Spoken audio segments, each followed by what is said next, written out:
فوقاش بديت كنتنازل على الاحلام ديالي؟ فين ضاع داك الدري الصغير؟ كنحس بحال شي موس كيقطع عليا في قلبي. قرا هذا الشيء فاش تكون عندك 30 عام.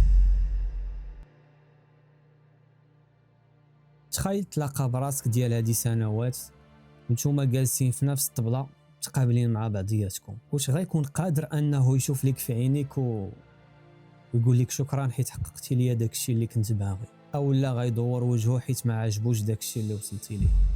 اليوم غنعاود لكم قصه ديال واحد الرساله وصلتني واللي غتخليك تعيد النظر في كاع دوك القرارات اللي كتاخذ دابا. دونك دير سبسكرايب وفعل الجرس باش نبداو جميع هذه الرحله اللي غيكونوا فيها بزاف ديال المحطات.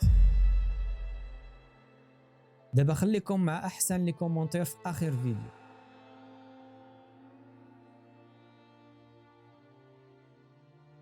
كلشي بدا نهار لقيت واحد الايميل كنت مصيفطو لراسي هذه سنوات. في العنوان ديالو كان مكتوب واحد الميساج. قرا هذا الشيء فاش تكون عندك 30 عام.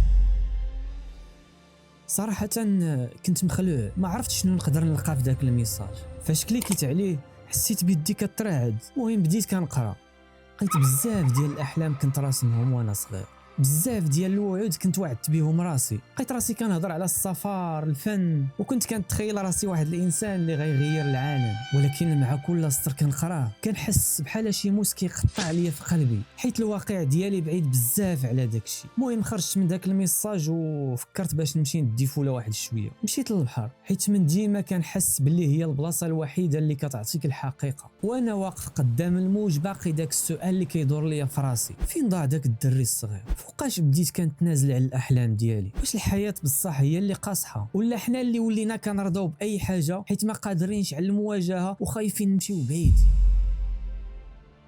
قبل ما نكمل، واش حتى نتوما كتحسوا باللي ضيعتوا شي حوايج من حياتكم؟ خليو لي في لي كومونتير، بغيت نقرا القصص ديالكم. المهم نرجعوا للايميل. في ديك الرساله كنت كاتب واحد الجمله: انا عارفك دابا واصل وعارف باللي حققتي كاع داكشي اللي حلمنا به. هاد الجمله كانت بحال قلتي واحد الضربه قاضيه، حيت كنشوف راسي باقي حاصل في نفس البلاصه اللي بديت منها شحال هادي. عرفتوا وليت كنشوف في الناس اللي دايرين بيا وكنتسائل واش حتى هما هازين رسائل ميته في جيوبهم. شحال من واحد فينا كيمثل بلي هو سعيد، ولكن هو في الداخل ديالو بكى بزاف على ديك النسخه اللي ضاعت منه وسط زحام كبير. هنا بغيت نوقف ونطلب منكم واحد الطلب. هاد القصه صراحه ما كرهتهاش توصل لاي واحد كيحس براسو تايه وما عارفش راسو من رجليه. دونك دير لايك وبارطاجي الفيديو مع شي صاحبك اللي كتحس به محتاج الجرعه ديال الامل في حياته، حيت التفاعل ديالكم هو اللي كيخلي هاد الرسائل توصل للناس اللي فعلا محتاجين يسمعوها اليوم قبل غدا.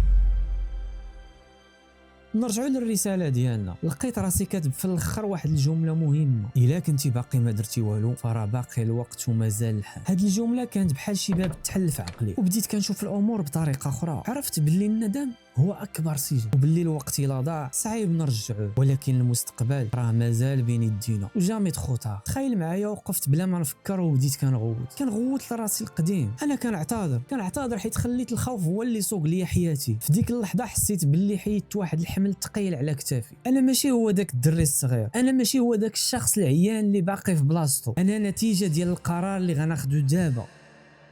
قبل ما نكمل في لي كومونتير بغيتكم تكتبوا جمله ولا جوج غتقولوها لراسكم ديال هذه 10 سنين. غنكون فرحان بزاف نقرا كاع لي كومونتير ونجاوب عليهم، وغناخذ احسن لي كومونتير ونديرهم في لا فيديو الجايه. الحقيقه المره الاخوان هي اننا كنساو راسنا، كنجريو وكنديروا المستحيل باش نرضيو ناس اللي في اول رومبان كيعوجوا ويخليونا.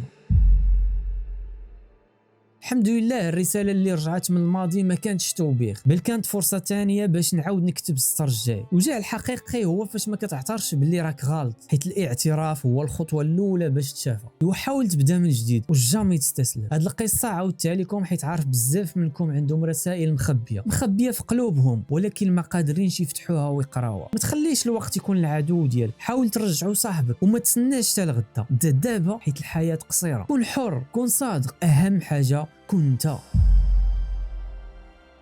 شكرا لك بزاف حيت كملتي معايا هاد المحطه من الرحله، وكون متيقن باللي الدعم ديالك هو اللي كيخليني وغيخليني نكمل. وما تنساش تابونا وتخلي لنا لايك دير لينا شي كومونتير زوين، واهم حاجه بارطاجي الفيديو مع اي واحد حسيتي به محتاج يسمع هاد الهضره. تفكروا ديما باللي راه الخيط مازال ما تقطعش، ومازال عندك الوقت باش ترسم احسن لوحه. الحصول انا غنكمل طريقي ومستعد نكتب رساله جديده لراسي ديال هذه 10 سنين. خليكم دابا تلاقاو في محطه ومغامره جديده، احساس جديد. السلام عليكم.